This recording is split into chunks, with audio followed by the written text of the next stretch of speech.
18 படிகளை நிறைவு செய்து பயன்தரத்தக்க வாழ்வியலை எனக்கு தந்த இறைவனுக்கு இந்த சோலைவனத்தில் மீண்டும் ஒரு சோலையை கூட்டித் தருகிறேன் என்று 18 படியை நிறைவு செய்த குருமார்கள் வைப்பதுதான் தென்னங்கன்றின் அடையாளம். இந்த ஐயப்ப வரதாற்றிலே மகிஷமுகியை வதம் செய்து புலிக்கூட்டத்தோடு ஐயப்பன் புறப்பட்ட இடம் எரிமேலி. அங்கே ஒரு வெற்றி செய்தி. அதனால்தான் இந்த ஐயப்ப பக்தர்கள் வண்ண வண்ண பொடியை அணிந்து கொண்டு பேட்டை துள்ளல் என்று பெயர். இப்பொழுது எங்கு பார்த்தாலும் காவிமயம், எல்லோரும் கருப்பு ஊதா என்று பல்வேறு வண்ண உடைகளை மாற்றிக்கொண்டு துளசி மணி மாலை அணிந்து கொண்டு எல்லாம் வல்ல ஐயப்ப சரித்திரத்தை கேட்டு ஐயப்ப சரித்திரத்தை பாடி பொய்யின்றி மெய்யோடு நெய் கொண்டு போவதற்கான ஆயத்த பணிகள் நடைபெறக்கூடிய ஆரம்ப கட்டம். இப்பொழுது ஒருவர் கேட்டிருக்கிறார், சில பேர் மட்டும் அந்த பாதைகளிலே தென்னங்கன்றை எடுத்து கொண்டு போய் ஐயனை வழிபட்டு அங்கே அற்புதமான குளியல் குளத்திற்கு பஷ்ப குளத்திற்கு அருகிலே தென்னங்கன்றை நெட்டு வைக்கிறார்களே ஏன் என்று கேட்டார்கள்.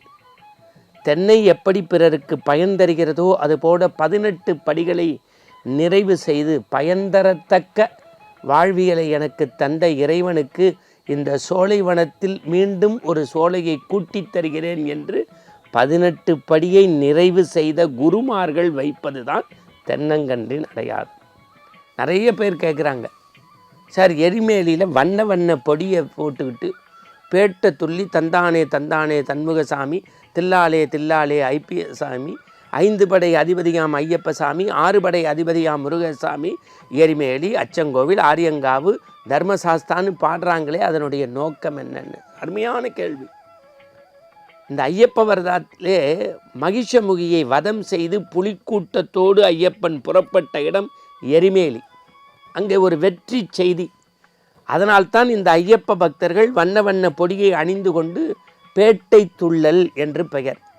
அந்த ஐயப்பன் திருக்கோயிலிருந்து வாபர் சன்னிதானம் வரைக்கும் அங்கே அற்புதமான தூப தீப ஆராதனை என்று சொல்லக்கூடிய சாம்பிராணி புகையோடு வண்ண கலர் எடுத்து முதல் ஆண்டு குச்சி, கதை, ஆயுதம் என்று ஒவ்வொரு ஆண்டுக்கு தகுந்த மாதிரி அதை தான் பின்னாடி அங்கே மலையில் போகும்போது சபரி பீடத்தில் தன் வருகையை பதிவு செய்வதற்கு இதை எடுத்துக்கொண்டு போய் பண்ணுவாங்க. பேட்டை துள்ளல் என்பது ஒரு ஆனந்தத்தின் அடையாளம்.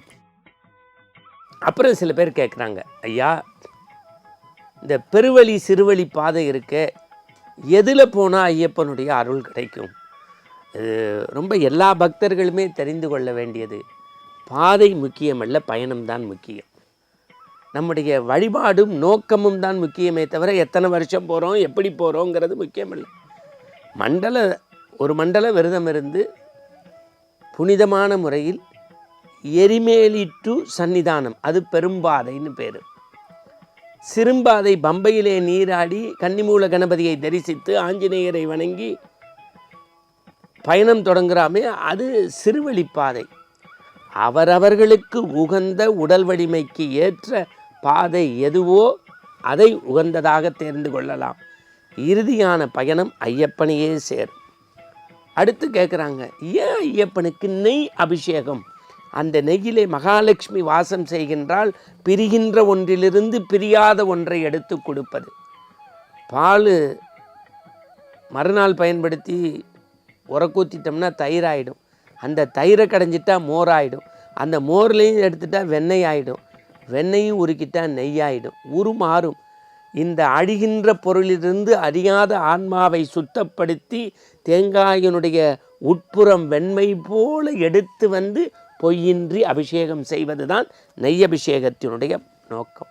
அது என்ன? மகர ஜோதி, மகர விளக்கு. இது பெரும் சாப்டர், உங்களுக்கு சமயம் வரும்போது சொல்கிறேன். மகர ஜோதி என்பது ஒவ்வொரு ஆண்டும் மகர சங்கராந்தி அன்று ஐயப்பன் ஜோதி சொரூபமாக புல்மேட்டுக்கு மேலே தோன்றி மறைகின்றான் என்று தந்தைக்கு சொன்ன அந்த சொல்லை காப்பாற்றுவதற்காக ஜோதி சொரூபமாக தோன்றுகின்றார். அந்த நேரத்தில் பந்தல மன்னன் காலத்தில் மகனாக இருந்தபோது அடிக்கப்பட்ட ஆபரணங்களை பொன்னாபரண பெட்டியில் எடுத்து வந்து அணிந்து தூபதீப ஆராதனை செய்து கற்பூரம் காட்டக்கூடிய அதே நொடியில், அதே வேளையில், அதே நிமிடத்தில் ஜோதி சொரூபமாக தோன்றுவார். இதற்கு பெயர் மகர ஜோதி. அது என்ன மகர விளக்கு? இந்த ஜோதிக்கு முதல் நாள் பம்பையிலே, பம்பா நதிக்கரையிலே ஐயப்ப பக்தர்கள் விரதம் இருந்து நிறைவு செய்து தீபத்தை ஒரு தேர் போல வடிவமைத்து பம்பா நதிக்கரையில் விடுவது தான் பம்பா விளக்கு.